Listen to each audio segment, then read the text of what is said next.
Gosei Sentai Dairanger! Hey guys, and welcome to another one of my Gosei Sentai Dairanger episode commentary and reviews. This time it's episode 43, Forbidden Past Revealed. Let's get into the episode. The episode opens with the Rangers continuing to fight the Triumvirate and the Copatros, with Akumaru calling on Ikazuchi's help as Rin starts to close in, causing the giant monster to blast her. As Ku's mum rushes to Rin's side, she begs them all to stop before pleading to Shadam, but he tells her to shut up and go to hell before blasting her.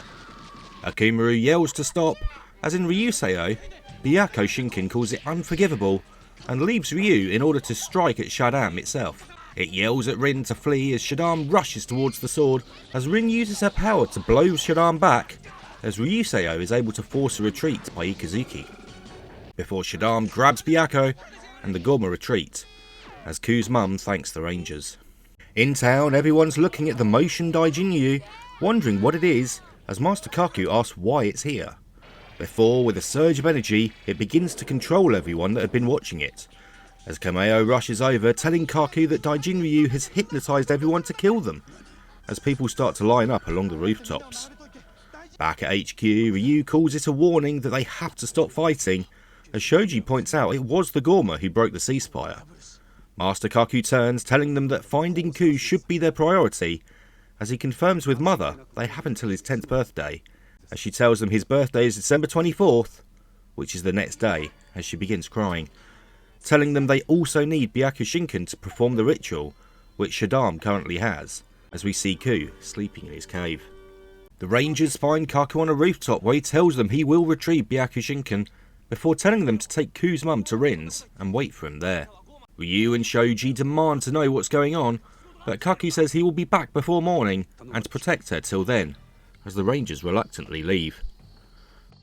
Kaku descends to his secret tunnel and flies to the Gorma Palace, where Gorma 15 has just exiled Akumaru for his failures. Akumaru tries to put the blame on his father, but he's taken away. As he's being led out, Akumaru demands to know the link between his dad and Ku's mum, but he's thrown to the ground and hit with fruit as everyone chants for him to leave, as he runs off. Kaku appears requesting the return of Byako Shinken. Elsewhere, Ikazuchi is crying on a mountain as Akumaru is crying over his father's betrayal. At Rin's, Kazu has brought snacks for everyone as they start to voice their doubts about Master Kaku. Inside, Ku's mum is looking through a photo album as Rin makes tea, but when Akumaru is mentioned, Ku's mum starts crying, before saying that Akumaru is also her son, just before Daigo bursts in, saying Kaku has returned. Outside, Kaku returns Byako to them, telling them to find Ku before he leaves. They ask Byako how Kaku got him back, only causing more shock when he says Kaku appeared in the Gorma base. As Ku's mum says Ku was born around noon, she gives her ring to Byako, who uses it to sense Ku's Kiryoku, and the Rangers head out to find the boy. They are watched by Akuma and Ikazuchi, who combine their powers, and as they arrive it's almost noon and they rush to find Ku as the boy starts to suffer in his sleep. As the Rangers hurry to find him, his burn starts to glow as Byako spots Ku's cave.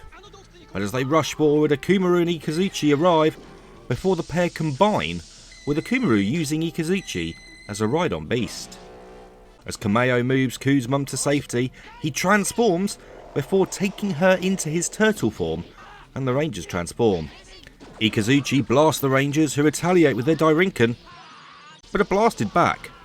All the while, time is running out for Ku in his cave as he sits up as Kiba Ranger, and the episode ends.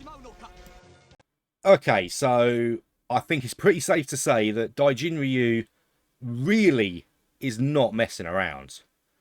Mind controlling everyone, like to get them all lined up on top of the buildings.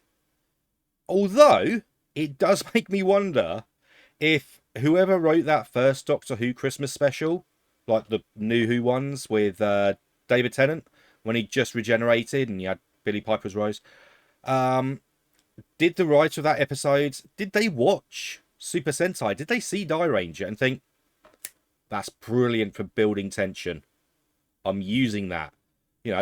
They called it blood control because people with a certain blood type were affected. This time it's mind control, that time it's blood control. But did they watch this and think, That's good. I'll use that. It just a little thing, you know. I just watched it and it just made me think so much of that. And I'm like, you know, maybe, just maybe, whoever wrote that episode watched this. Maybe they didn't. Maybe they came up with it on their own. But it's nice to think that. One thing that bugs me, and I will be honest, everyone, even Master Kaku, calls Ku's mum mother. Would Susan have been too much of a mouthful? Si-Yin? You know, Jessica? Jenny? Nicole? Luan? I mean, okay, yeah, they're not Japanese names, but, you know, May. But, you know, could we not have gotten a name for her instead of permanently referring to her as Ku's mum or mother? They literally turn around to her and go, mother. It's like, she's only mum to, like, she's not your mum, but not everyone calls her mother. However, she is mother to two people. That's right. Ku and Akumaru are brothers. I mean, did anyone see that coming originally? I mean, okay, yes, they both have Ku in their names, Ku and Akumaru. But, yeah, I mean, they're so different. I mean, okay, you know, maybe the name is a bit of a clue. Obviously, Shadam's reaction to seeing Mother must have been another clue. But at that point, you're just like, ooh, maybe there's something going on. I mean, I did say last time, it's like, you know, bumping into an ex that you really don't want to see. Yeah. I don't know. There was something, but I do think that was like a completely, like, out of left fields, you know, what the hell sort of thing going on there. And also Kameo. I know he's all about protection, but isn't like turning into a giant turtle and putting mother inside you a little? I mean, even Shoji points out that putting her inside is a bit overkill. I mean, you know, he does that to protect Ryuseo and to protect one tiger. You know, she's going to be like that big inside of him. She's going to be looking around going, yeah, okay.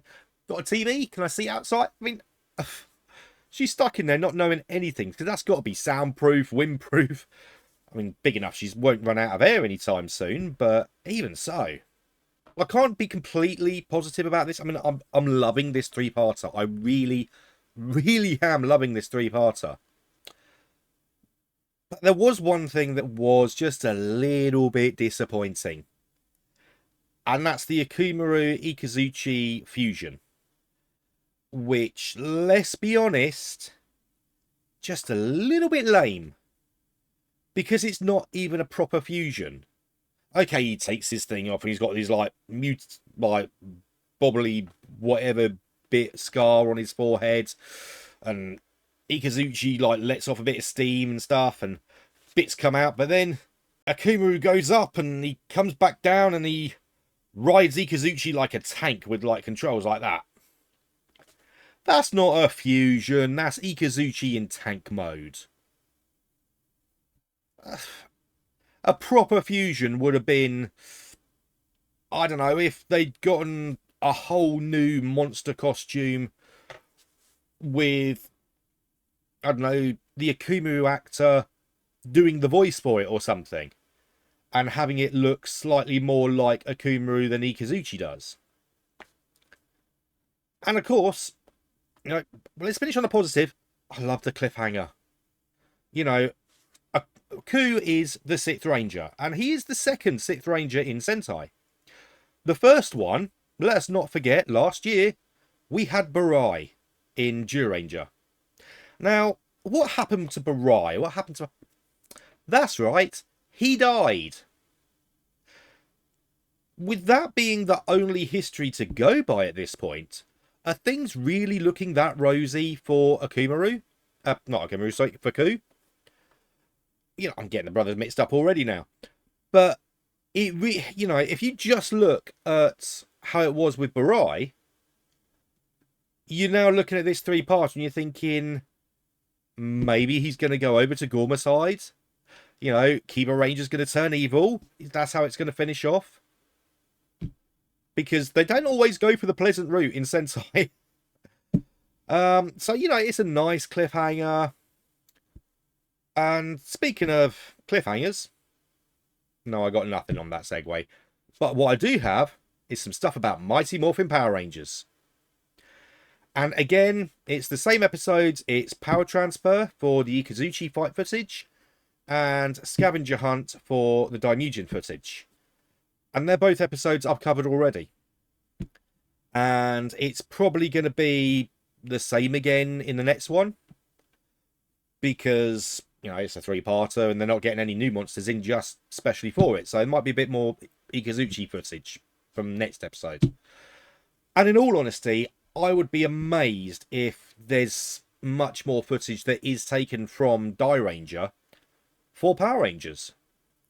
For the simple fact being that the show's almost over. And it's not like they use the costume footage. So I will keep including these segments right up until the end. But I don't think there's going to be much more in it. And next week, we have episode 44, Touching, You Cry Too. And if you don't want to miss out, don't forget to hit that like and subscribe button and hit that bell icon so you get notifications when new videos come out. I'll see you then.